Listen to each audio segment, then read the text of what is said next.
Welcome to the Thinking Practitioner podcast, a podcast where we dig into the fascinating issues, conditions, and quandaries in the massage and manual therapy world today. I'm Whitney Lowe. And I'm Til Luca. Welcome to the Thinking Practitioner.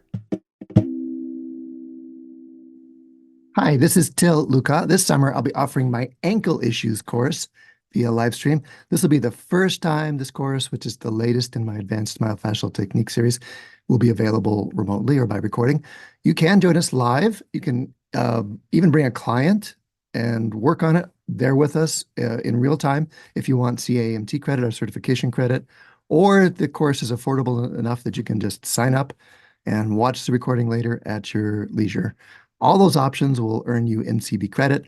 And for a limited time, Thinking Practitioner listeners like you can save an extra 15% with the coupon TTP at checkout. If you go to advanced-trainings.com and sign up for the ankle live stream, you'll see all those options there.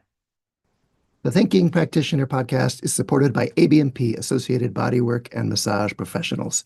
ABMP membership gives professional practitioners like you a package, including individual liability insurance, free continuing education and quick reference apps, online scheduling and payments with Pocket Suite, and much more. And ABMP's CE courses, podcast, and Massage and Bodywork magazine always feature expert voices and new perspectives in the field, including from Til and myself and from our guests today. Thinking Practitioner listeners can save on joining ABMP at abmp.com/thinking. And Til, who are our mystery guests with us here today?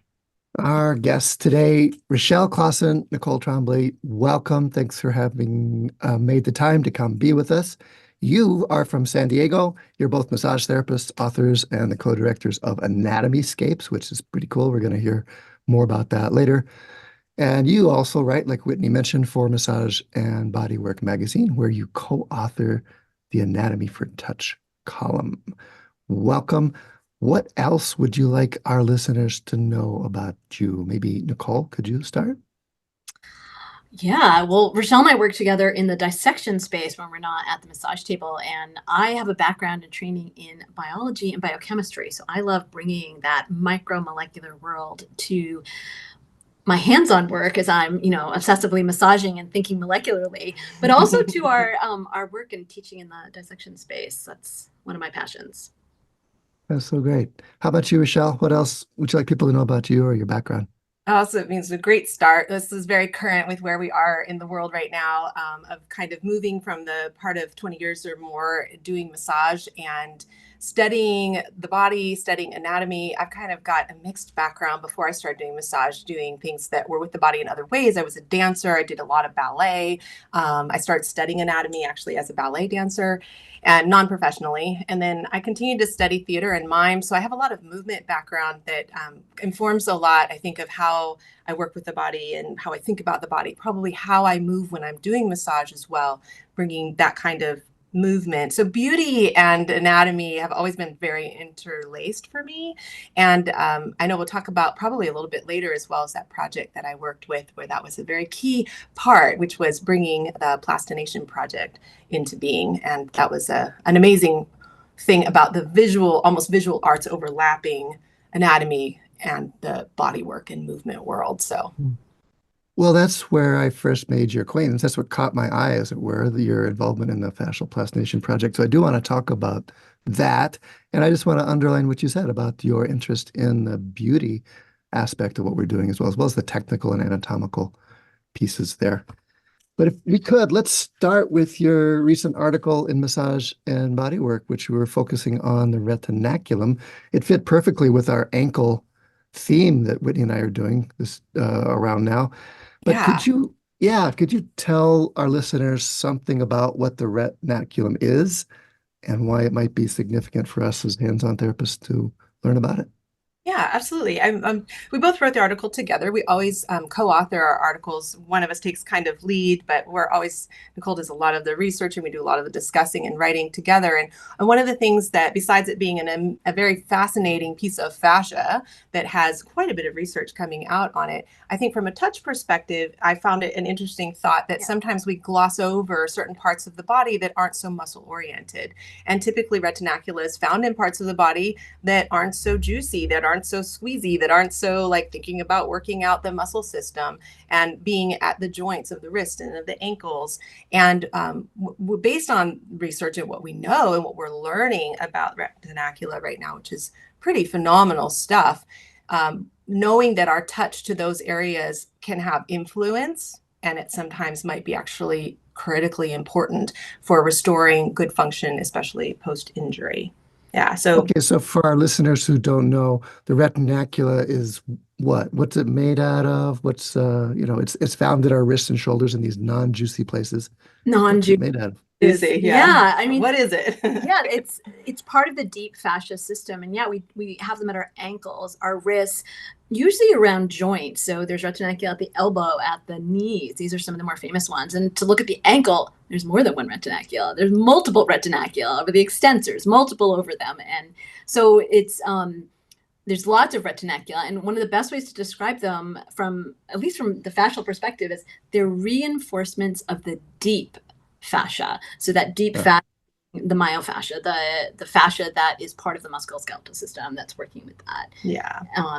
And then with that, we start looking at it as part of the proprioceptive system, right? Yeah, and maybe just to give it even a bigger overview, I'm big on overviews. I think that a lot of times we can talk detail about structures, fabrics in the body, but we zoom in on them. And so then it's like, well, how does that fit with the whole story? And you don't necessarily know where to hang these pieces of information if you haven't seen the bigger, broader picture. And fascia, obviously, your listeners, I think, probably would have quite a bit of understanding of fascia. But I think it's really important just to make a distinction here, even about within the fascial system, how many different types of fascia appear. And something as diverse as the let's say the dermis of the skin is a part of the connective tissue system that's connected on through with the fatty layer, which is the adipose tissue that has a collagen component. Carry that on down through to a membrane within the fatty layer of the superficial fascia. Carry that on down deeper into the skin ligaments and retinacula cutis that connect even further through the deep adipose tissue. And then you come to finally the deep fascia. And the deep fascia goes even further. So it depends on where you are on the body as to whether you're coming to, at what kind of deep fascia you're coming to. So on the trunk, different from on the limbs. And the limbs, we like to describe sometimes as having these sleeves or stockings of fascia. So if you can imagine putting on a shirt or maybe even a bodysuit or wetsuit, that you have these sleeves that your arms go through.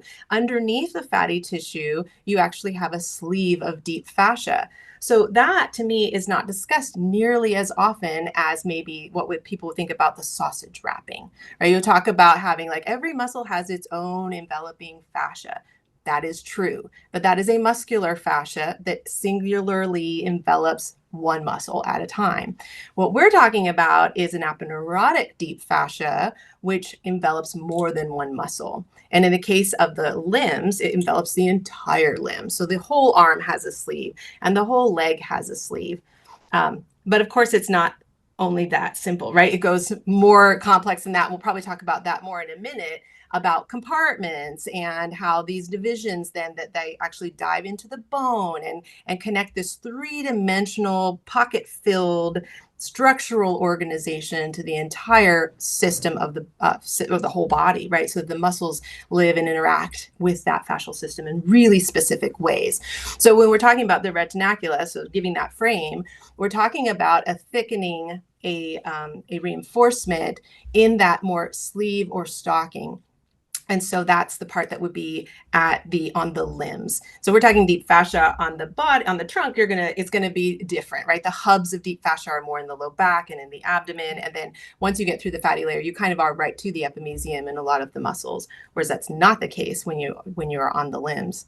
So when we think about, I'm just going to just one more point and throw it back to Nicole, but this idea of fascia as a system, systems have organs, right? And so if you think of the entire fascial body as a system, Carla Stecco has suggested that we could recognize the retinacula as an organ within the fascial system with a very specific job to do.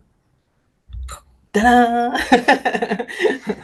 So, and that job would be, yes, next question. I was to say, I wanted to hear some more about the jaw, because my perspective about the retinacula has always leaned a lot on its biomechanical function as sort of a pulley system, because we talk about them being at the distal extremities, the ankles and the wrists especially. So yeah, I'd like to hear a little bit more about what your ideas are on the job there. Well, that's, one of the reasons we wrote this article is because it's the retinacula are a piece of anatomy that there's a little bit of a story behind. And the story that we all learn, particularly I think in massage school anatomy, is one way, and that the wrists and the ankles, we've got bracelets and strappy sandals of retinacula. But when we go into the dissection lab, the work that we've done at least in the dissection lab, and when we bring massage therapists into the dissection lab, what we actually see on the limbs is the retinacula are recognizable. It's like, yeah, that's okay, that's the retinacula. But it's not exactly the same story that we learned when we learned the retinacula. So the original story is a biomechanical story. It's exactly that. It's and the story goes back even Vesalius, who is that great Flemish anatomist who kind of upended the history of anatomy and sort of changed the way anatomy was talked about back in the 1500s. I mean, he started drawing and writing about the retinacula as a biomechanical structure and as a distinct and separate structure. And so that the retinacula were drawn as bracelets. They were drawn as the straps on your gladiator style sandals, right? But when we go into the lab, even though we can see them and we can see it's like, you see the sleeve of our camera's mirrored here. You see the sleeve, and you can see this white concentration at the wrist, for example. It's completely continuous with the sleeve. If you tried to pick up that bracelet, the entire sleeve is going to tent and pull with it. You could pull the whole arm with it. It's completely continuous. And so it's not a separate structure. And so when we started seeing this, I'm like, hey, wait a minute. That's not the way bracelets work. That's not exactly what we were expecting to see. Started doing a lot more of this research into, well, what is the story? What is the story here? And that's when we started really getting into. Carlos Stecco's done most of the work on it. A lot of research on it for a long time. It's not even new research. I mean, we're talking like 20 years ago that really she started studying this, and it was already in the research preceding that at some level. Yeah. And when you start looking through her research, she signals people well before her in 1980s into the 1970s who actually who kind of commented, the retinacula, they don't really look like they're up to the job. They're flexible. They're could they really strap it down if that was really what they were doing? Is that really what they're up to? And they were finding innervation. They found that these structures had free nerve endings as well as Pacini's and Ruffini's in them. And so they were nervated. And so it didn't quite add up. Nothing really went that far with that research. Can you tell our listeners about Pacini's and Ruffini's? And you're saying basically maybe they're not just pulleys. In fact, maybe they're not up to the job, but we're finding these funny things in this. What are those things again? So they found nerves, they found free nerve endings, but then they found these encapsulated nerves, which serve as mechanoreceptors. So Pacini's, which are nerve endings with a connective tissue capsule around them that can actually perceive pressure. Ruffini's perceive stretch. There's these informations around the nerve endings, and that these are nerve organs that are important we find in proprioception.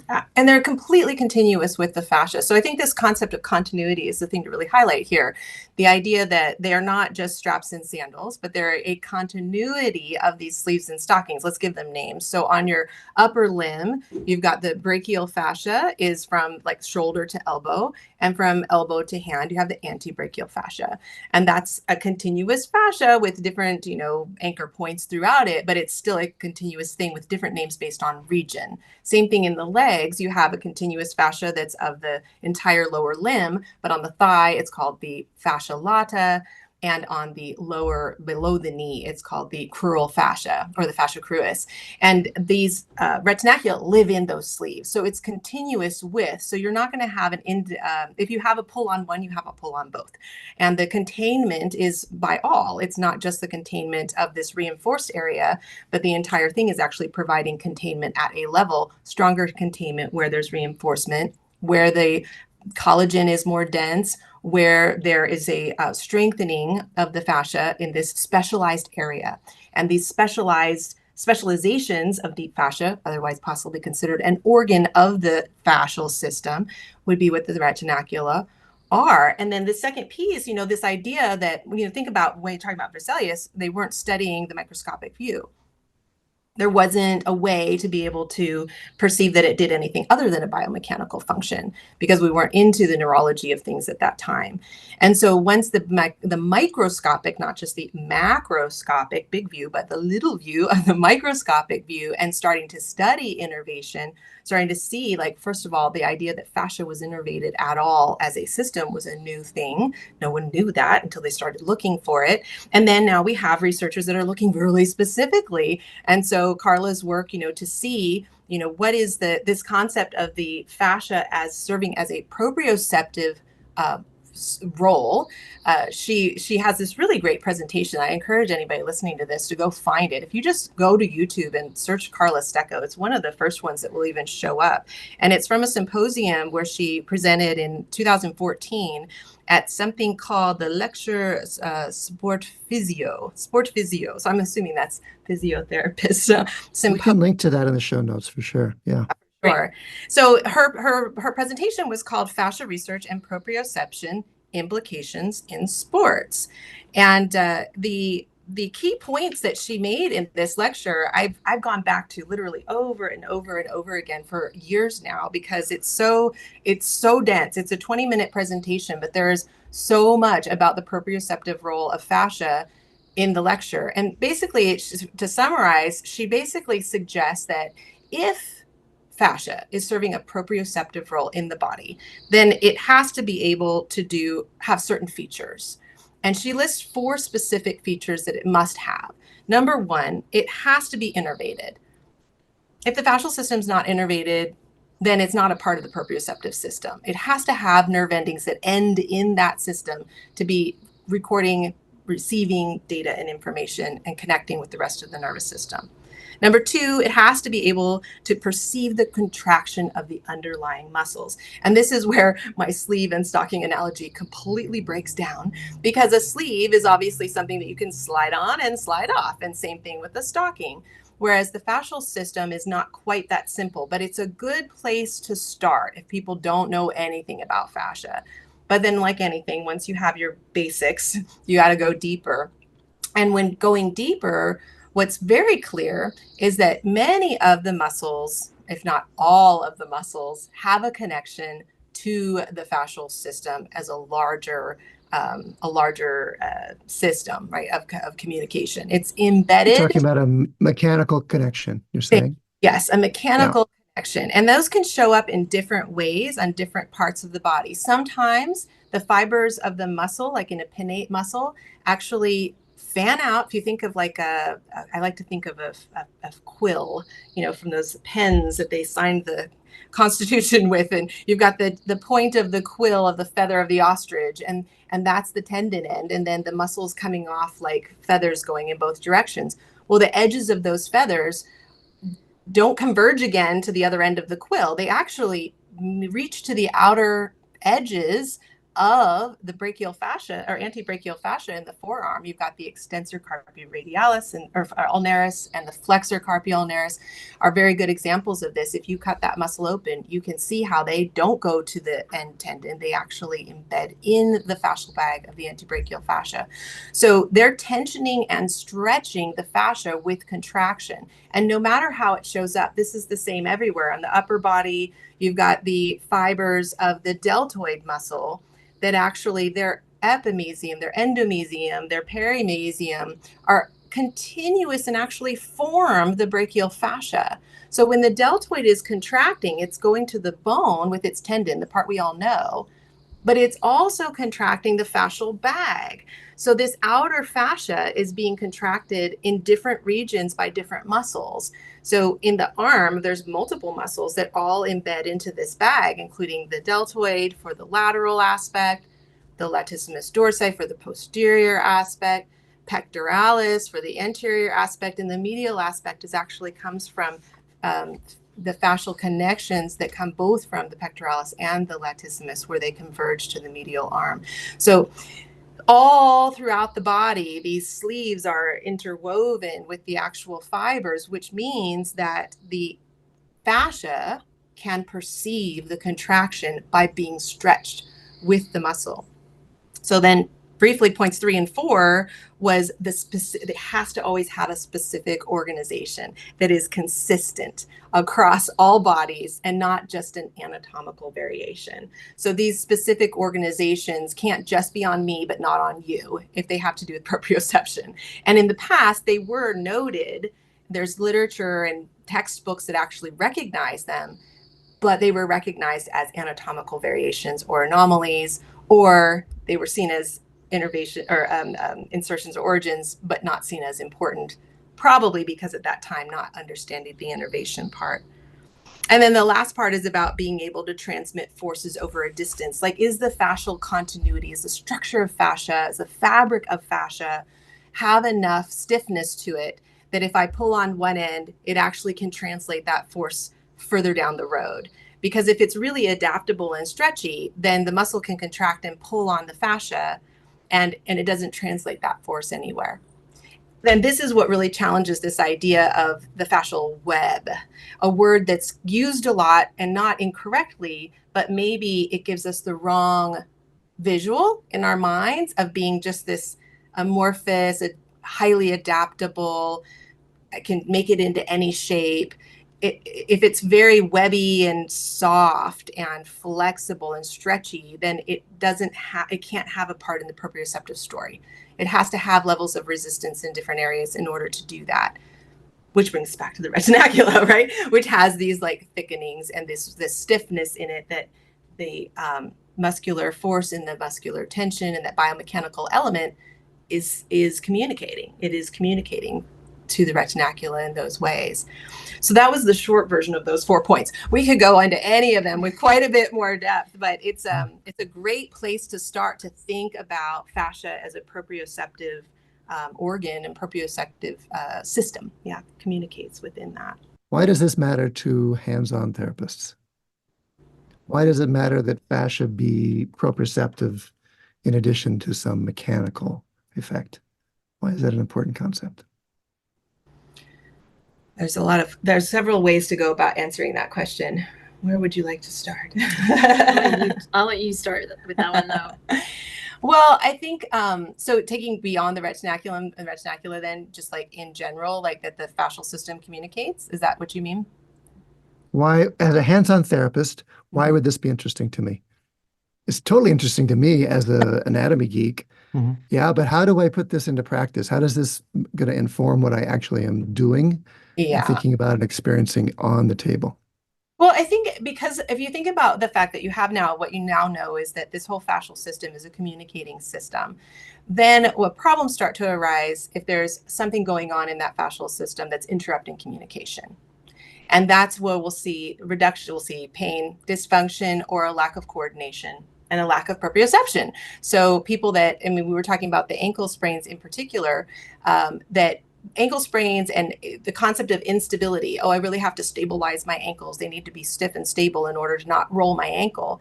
I mean, you probably talk about this part, like really recognizing there was some studies that were done about the instability of the ankle, perhaps having a lot more to do with a lack of proprioception due to injury to the organs that are responsible for that. And there were like 4 different things that were seen in this particular study that were seen as consistent with where there was no ligament damage, but it was from a collection of people who had repeated ankle injuries, ankle sprains, when they took a look with MRI, I believe, to see what was going on with the retinacula in those areas. Yeah, there was an MRI study. This is actually one of Carlos Decco's studies where they looked at 17 healthy volunteers who volunteered, but they had a history of ankle sprain. I think they had to qualify with like at least several months of ankle instability. And they used MRI to analyze the retinacula. Were there alterations in the retinacula? And there were. There were, and I think in all of them they found alterations of some sort at the ankle. In I think 10 of them, there were alterations. Some of them were increased thickness, so reinforcement of the retinacula itself. There were gaps in continuity in the retinacula, and there were also things like adhesions to the subcutaneous tissue. So that subcutaneous tissue around the ankles, usually we can slide it a little bit. There's not a lot of fat there in most of us, and we're able to slide that skin and subcutis over that deep fascia. But when there's adhesions between the subcutis and that deeper fascia, you're not going to get the sliding there. And that adhesion is going to pull potentially on the deep fascia as well. And so that's it's just really interesting in terms of what they were actually able to observe in people who had this history of chronic ankle instability subsequent to ankle sprains. But I love it. So you mentioned that in your article as well, that study, and it does point to the ways that maybe repeated injury is having a structural effect in a region that you're postulating, or I'm a friendly follower for sure, says there's a lot of dense innervation, there's a lot of mechanoreceptors here.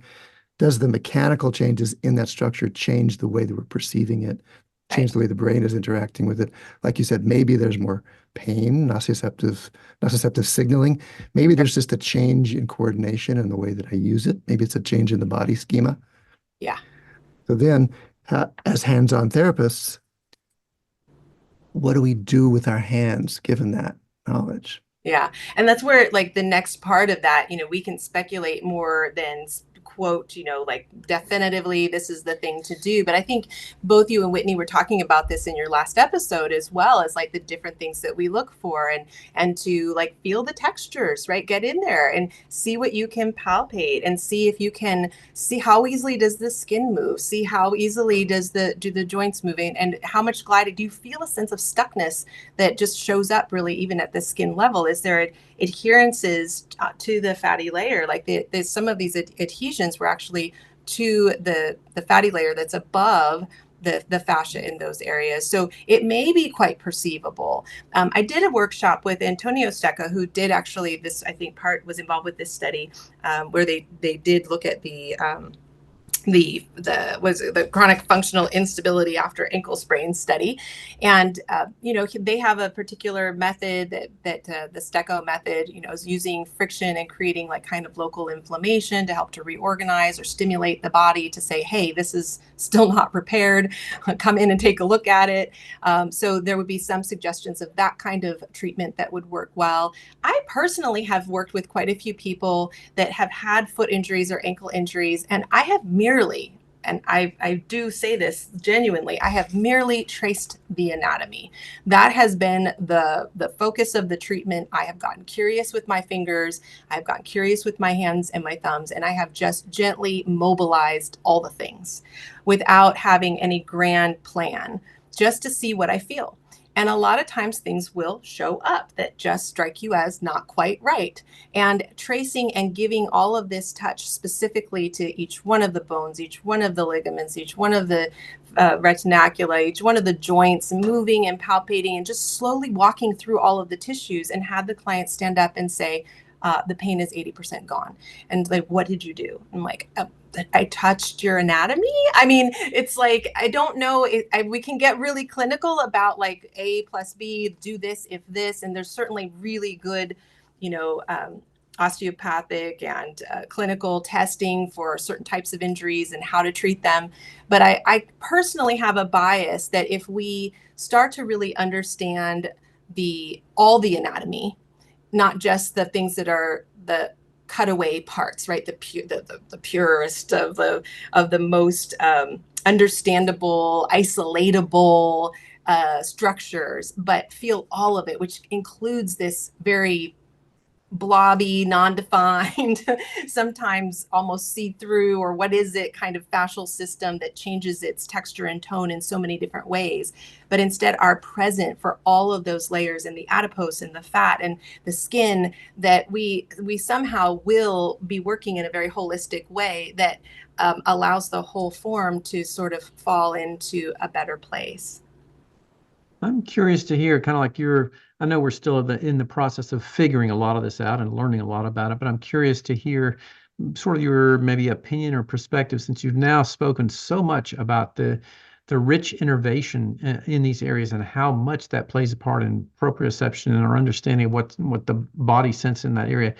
If you think a lot of what we do when you sort of talk about these treatment strategies of tracing the anatomy, do you think with this extensive, rich innervation in these areas that those responses that we're getting are more maybe neurologically based versus we're doing something specific to the tissue, or do you think we're doing something more to the tissue, or maybe what mix of both? I'm curious about your perspective on that.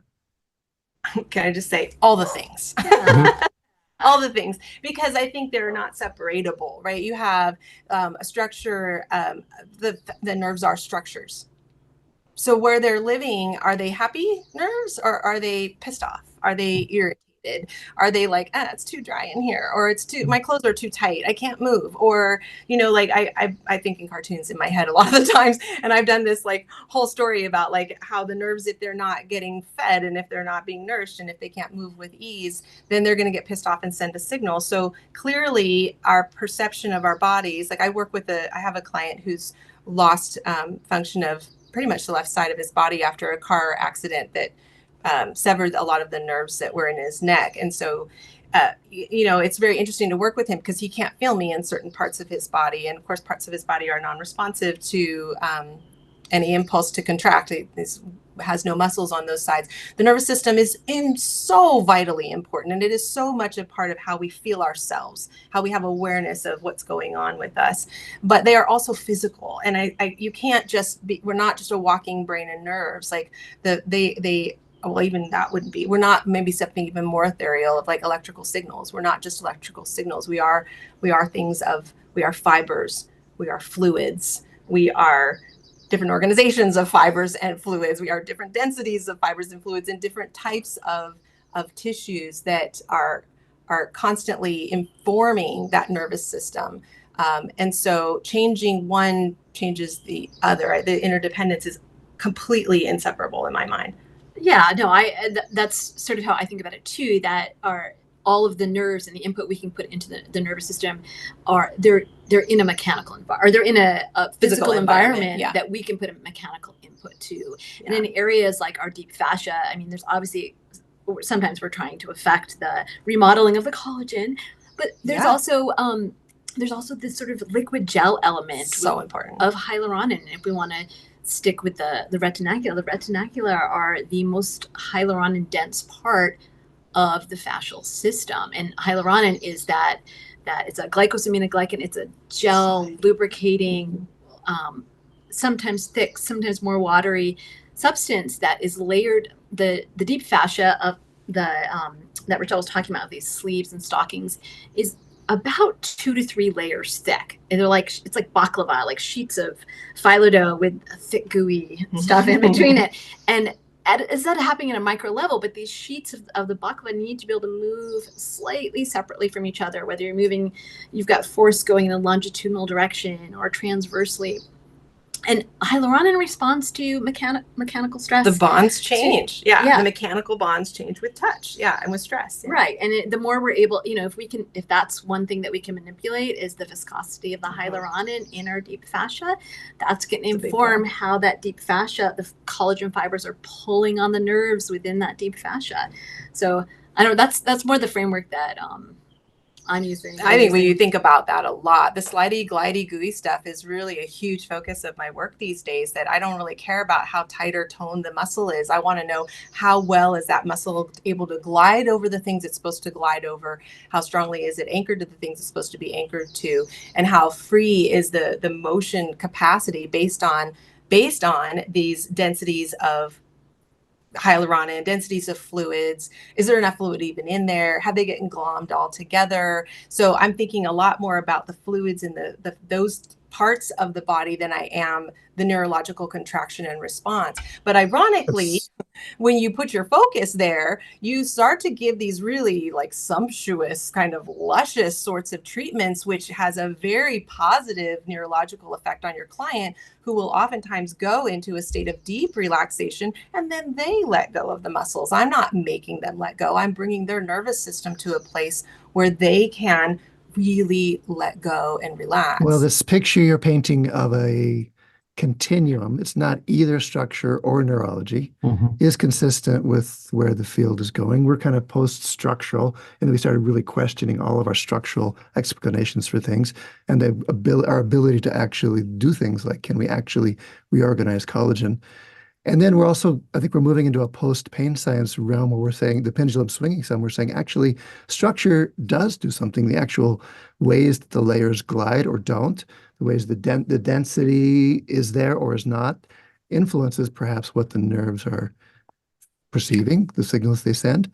And we're looking for ways to work that really encompass that whole continuum. And you've given us one there to talk about how your hands are feeling things in the tissue, and yet you're thinking about the ways that you're also influencing the brain's perception of what's going on, and you come up with this luscious experience on the client side. You're singing to the choir. Thank you very much there. Yeah, it sounds like a, kind of what we're all sort of describing is this sort of amoeba response of one day it bulges out towards neurologically influenced, another day it bulges out towards, hyaluronan influenced and fascial influenced and proprioception. Another day it bulges out toward a real structural problem. It's just like what happens to be. There's always a mix of those different things, but the mix may vary or something. Yeah, from one thing, one situation to another, one area to another, one person to another. Is it time to tell us about your fascial plastination project? Yeah. Oh my gosh, how many hours did you say we had for this? Not enough. This is the part one. Oh, it's so much fun. Thank you so much for giving this opportunity to like chat about this stuff with you. It's so fun to think with other thinking practitioners. It's really, we kind of like to nerd out on all this stuff, but it's still so, it's so tangible, it's so accessible, and it's so real. I think that that's where our passion and drive comes from, is like to really share these stories. It's not something that's so rocket science hard to comprehend. It's like really tangible stuff. And we tend to use a lot of analogies in our teaching as well to help people just think in the really familiar spaces of, you've seen this before, this, how you would interact with, other substances, like things in your kitchen. We use food analogies a lot because we know about textures and layers and how things respond. And it's really a fun thing to be able to share with people. Yeah, and so one of the biggest things that I've had the pleasure of being a part of in this topic of sharing meaningful visual information with people came in the form of the Fascial Net Plastination Project. What a ride. That was a project that started actually, I think the application process was in 2017, and it's still kind of going, but for the next 5 years of my life, I was really, really deeply involved with this project, which was a collaboration of the Fascia Research Society with Body Worlds and the headquarters of Body Worlds' actual laboratories, which is called the Plastinarium in Guben, Germany. And Robert Schleip headed up the request that this collaboration happen. And it was not a new request. For 10 years, they had been asking, can we create a full body plastinate, which is a cadaver that has been preserved through a method called plastination, where all the water in the body is replaced with plastic that is odorless. It is permanent. It holds its shape. It can be viewed outside of the dissection lab.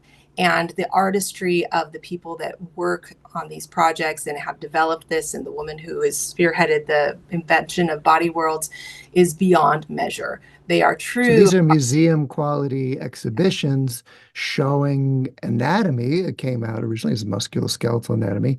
And this was a moment when, at Robert Schleip's initiation, he got that team interested in fascia.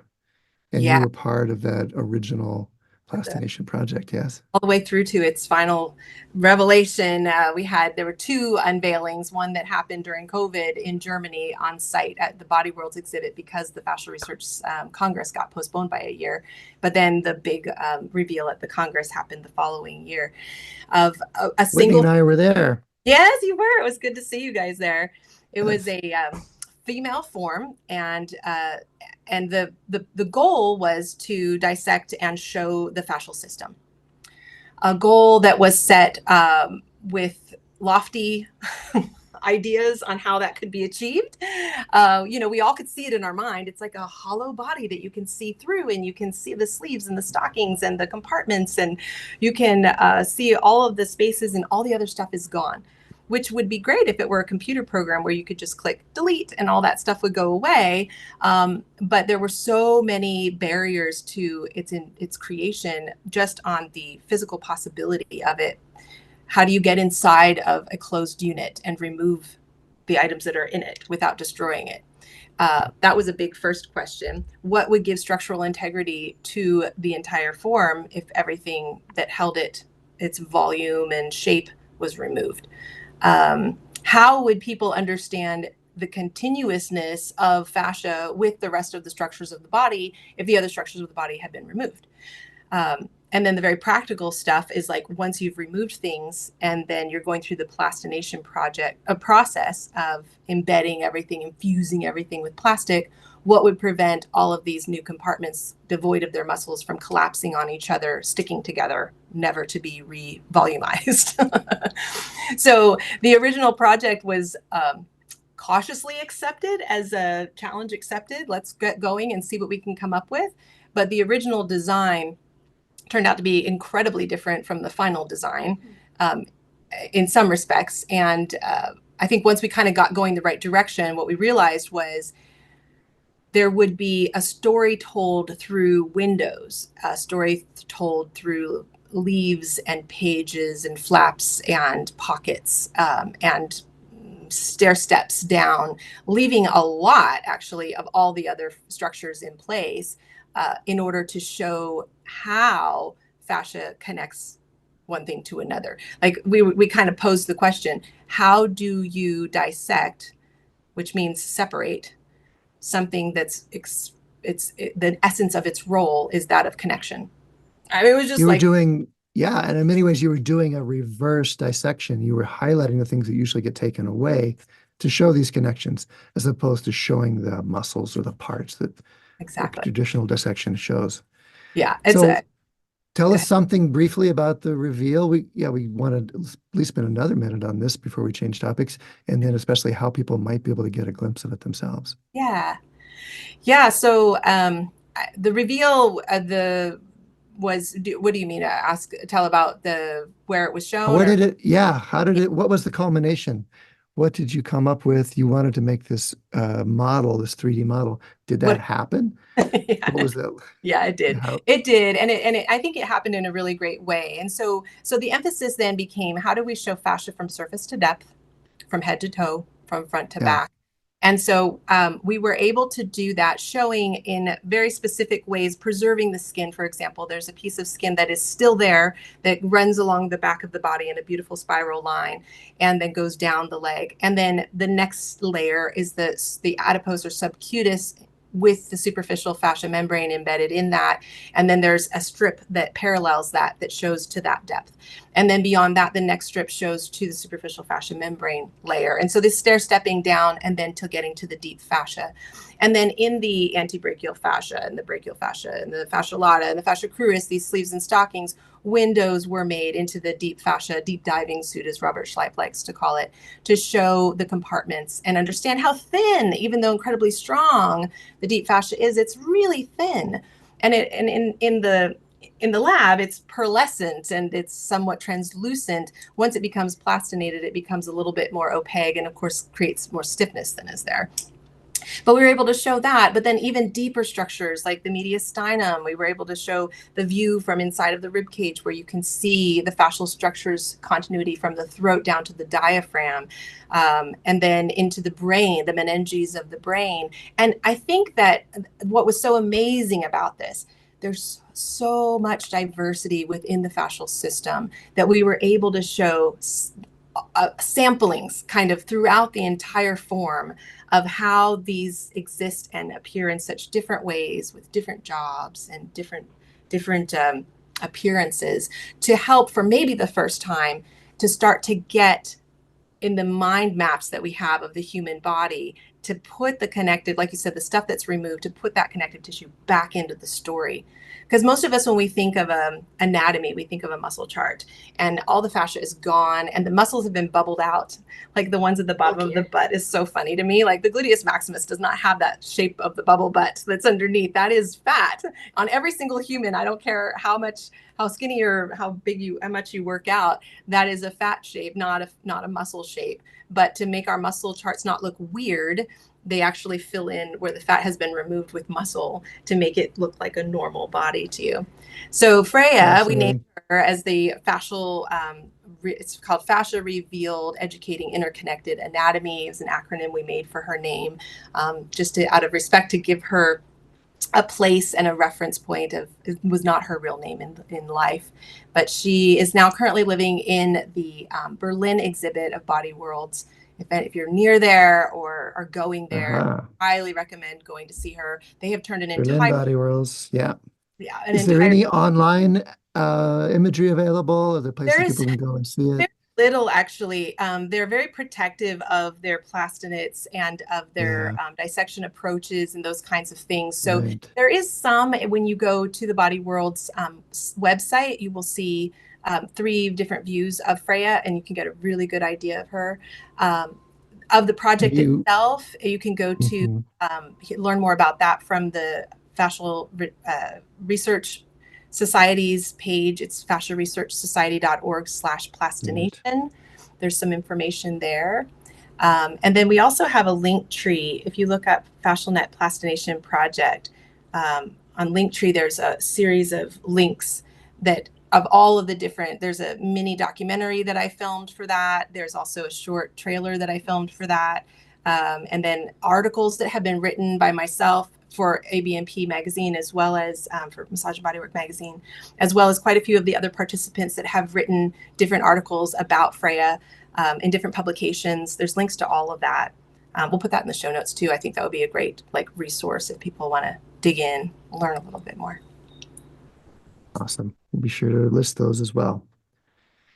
So tell us how that led to the collaboration the two of you are doing. What is AnatomySCAPES? What's that like, and how does that connect to what we've been talking about? Really directly, very directly, because after 5 years of back and forth, and 2 particular years going back and forth a lot to Germany, sometimes for a month at a time to do this dissection, I was dissecting 40 hours a week. And it was great. And it was educational beyond anything I've ever read in a book, because a lot of the things that show up, you're like, wait, this isn't even in the book. What is this? But I really got bitten by the bug of studying in the lab. And so when I came back to the US, and I wasn't going back to the lab in Guben as much, I was really hungry for another opportunity, and was introduced to the fact that we have labs here that are BioSkills labs that were open to having massage therapists that are not clinical anatomists do research and study there. And so I invited Nicole to come with me, and the rest is history. But go ahead and tell the history. Yeah, no, and it's the project AnatomySCAPES birthed out of a moment in time as well. It was high pandemic. Yeah. Here in California, our massage practices were being shut down every few months, but the lab wasn't shut down. Yeah. And so we also had time, and to actually go into this lab that has been unbelievably supportive of us. And yeah, we just before we knew it, we had I have a team of massage therapists who work with me. We were suddenly had mini workshops happening, and we spent probably 2 years really just in the lab as much as we could, learning, exploring, and suddenly putting curriculum together from a massage therapist perspective. And so we're trying, I'd say we're trying to teach anatomy from a little bit. It's not the anatomy you want when you have to study for your boards, or if, you're taking the MBLEX or an exam, or you're trying to master the muscle charts. This is the anatomy that is about continuities, about textures. We look a lot at fat and skin, as well as the fascial system, the deeper fascial system. We definitely see muscles. We're still in love with muscles, but we're looking at where tissues glide, where they root, relationships. And like how can we peek beneath the surface and see how these tissues are moving under our hands, and trying to give ourselves like a better understanding of what we're touching, what we're feeling, and how some of the more superficial layers influence and mask sometimes what we think we're feeling underneath. Yeah, for sure. Yeah. The cushions, we call them like removing the cushions to be able to feel things in isolation, and then you put the cushions back on, and now suddenly you can feel it better. So your palpatory skills kind of go through the roof, and your mind map gets so much stronger. And you This is an online resource where people can go see your dissections, and with all these qualities you've been describing. Am I on the right track? In person. We do in-person workshops. In person. Thank you. It's all in person because we're emphasizing so much the palpatory aspect of it. Now, we do have online courses, and our online courses include a lot of like kind of the things that we're talking about today, as well as a great amount of imagery and some shorter video clips to help to demonstrate what we're talking about, whatever the focus is for that class. But as far as the really elaborative dissection, you have to come into the space with us, because that's really where the heart of it is. At the same token, we spend a lot of time in the lab as well as in the classroom. I've been to dissection courses that spend most of the time in the dissection lab, which is great. They're very expensive. You want to make the most of every minute. But sometimes I've had a hard time, like, where do I put this information? I just saw stuff that I don't know. I don't recognize it. It's so different. What's allowing it to be where it is, and what's its role and job? So we've taken a lot of time to put together a lot of really beautiful written materials. They are beautiful. They are beautiful. They're really colorful. They're kind of read like magazines instead of course handbooks, right? And then also we do, we're both kind of crafters, and we like to like touch things and see things in 3D. So we're pulling out magnets and yarn, and we're always making things in the classroom space as well to help really solidify your understanding of what it is that you're seeing in the lab. Yeah, we delve a lot into the science. We think that, we know science is not that accessible to a lot of the population. And it tends to be true for a lot of massage therapists, not everyone. And not everyone wants to know the science, and not everyone needs to know the science, but a lot of us do. It can be heavy though, it's hard to read. Yeah. And so we spend a lot of time delving into the science and trying to do it in a way that makes it really accessible. So we'll geek out on hyaluronan, but we also talk about hyaluronan and water having a love story. And we talk about, and we use some 3D models to talk about that relationship between hyaluronan and water in a way that's, and how it's influenced by mechanical touch and heat, and to really try and get that concept in a really deeper way for people. So it doesn't just doesn't roll back out of your brain. It's like it's in your body. You understand it. You know it. You've had fun with it. The dissection lab is overwhelming enough. We don't need to like flood people with really complex concepts. We want it to be really understandable, but keep it high level. Yeah, it's kind of the both. How can we be the interpreters of this information to bring it to the practical space where you work and live? Yeah, it seems a challenge a lot, because so many people in our field of massage and manual therapy kind of viewed anatomy as something you had to get through in school. And I think once they leave, a lot of people just kind of feel like that piece is behind them. So it seems like you're really doing some interesting things here to try to inspire people and get the energy and enthusiasm about, like, this is a whole different way to look at why this stuff is really relevant and important there. So it sounds like you've got some challenges to kind of reframe some of the mindsets around the value of learning anatomy stuff, and going back and maybe like relearning and looking at it from a completely different lens now. Yeah, for sure. No, thank you for the recognizing the challenge, but also that we're trying to do that in a way, hopefully, that people do get excited about. And I would say that I've heard from a lot of massage therapists that will say, I don't know anything about anatomy. My anatomy, what training was too fast, too short. And now I'm like facing these bodies with these problems and I don't even know what I'm touching here. Like, I don't know. And they are actually of their own accord recognizing that they probably didn't pay enough attention. Because like you said, initially you're like, yeah, I kind of, or maybe it's exciting to them, but it's a lot. It's a lot, you know, to know we're still constantly revisiting muscles we thought we knew and then going like, oh, or tissues we thought we understood. And I can reread the same thing over and over again. And I can definitely, every single time I go into the dissection lab, I always learn something new, always. Because not only is it endless as far as the depth with which you can understand something, the viewpoint with which you can view something, but it also has to do with the fact that every single person is different. On your massage table, and after death, like the cadaver donors are people that had real lives with real experiences, with real exercise programs or not, and health issues or not. And so every single one of them comes in just as uniquely as your patients who come through the door. And so you're going to learn something from them. We actually always say that, and this is not an uncommon thing to say, but the donors are the professors. We are the guides. We are there to guide you through their story, to learn about what's going on here, to help you see things that you will find consistently in yourself and in other people, but also things that are unique to this person's story and to how the record that they left in their tissues is a lot of times how Gil Headley will reference it. It's such a profound way to learn. We're trying to also make it accessible, affordable, not having to commit huge amounts of time. We're doing shorter workshops, partly on purpose, so that it's a less expensive investment, so that you can get the benefit of it, but still taking our time to introduce people to the space slowly enough that it's also not a jarring experience, but one that they can go away with and be saturated, but not oversaturated. These are your live events. We'll be sure to link to those on our site. So I want to thank you for joining us today. Briefly, what would you like people to know about connecting with you on our way out here? What would you like them to know about how they can get in touch with you and what they should, if they go to your beautiful site, by the way, what should they click on first? How can they find out what you're up to?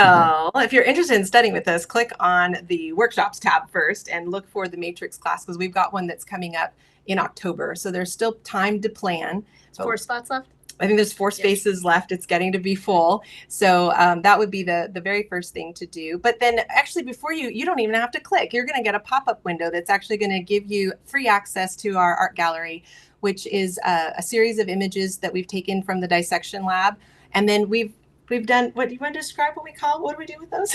Oh, yeah, we do a lot of photography in the dissection lab, and we want to make it really accessible and beautiful. We're not, this is cadaver forms, and that could be really a lot. It can be a lot to look at. And so we do a lot of really zoomed in, looking at fiber direction. And then we enhance the photos a little bit. We pixie dust them. We call it digital pixie dust. It's an in-house term. And making them more of an art piece than a harsh anatomical photograph. But it's really our way of just what really inspires us at the beauty of the human form in these images.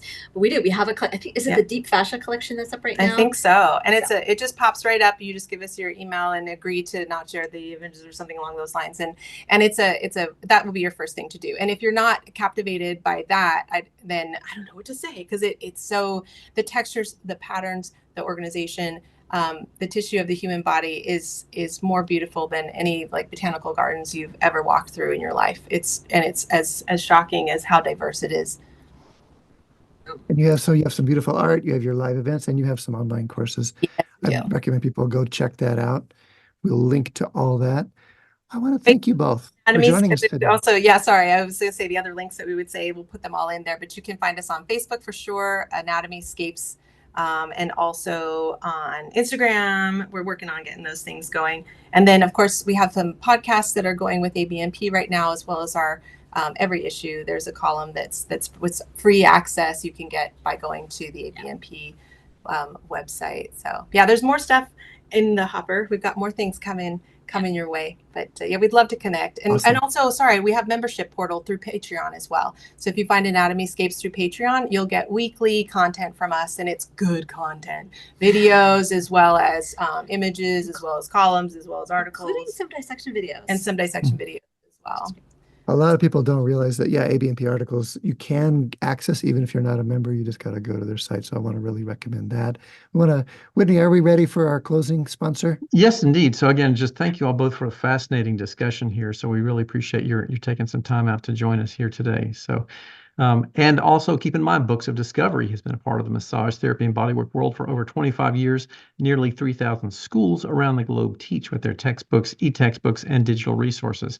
Books of Discovery likes to say learning adventures start here, and they find that same spirit here on the Thinking Practitioner podcast and are proud to support our work, knowing that we share the mission to bring the massage and bodywork community thought-provoking and enlivening content that advances our profession. Instructors of manual therapy education programs can request complimentary copies of Books of Discovery's textbooks for review for use in their programs.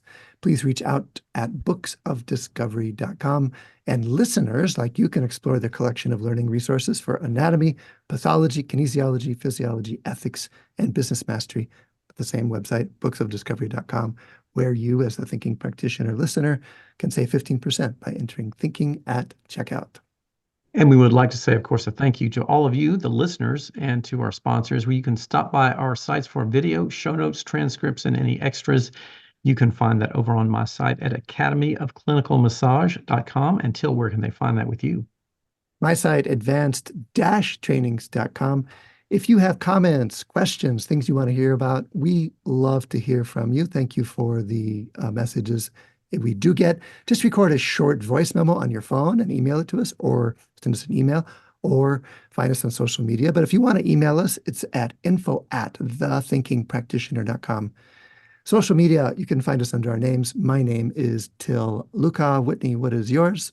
Today, my name is Whitney Lowe. You can find me on their social media as well. And if you would, please take some time, just a brief moment, to rate us on Apple Podcasts. It really does help other people find the show. And you can hear us wherever you listen to your podcast. Lots of different apps there. So please do share the word. Tell a friend. Thank you again both for joining us today, and we'll talk to you in the next time. Sounds good. Thanks so much, you guys.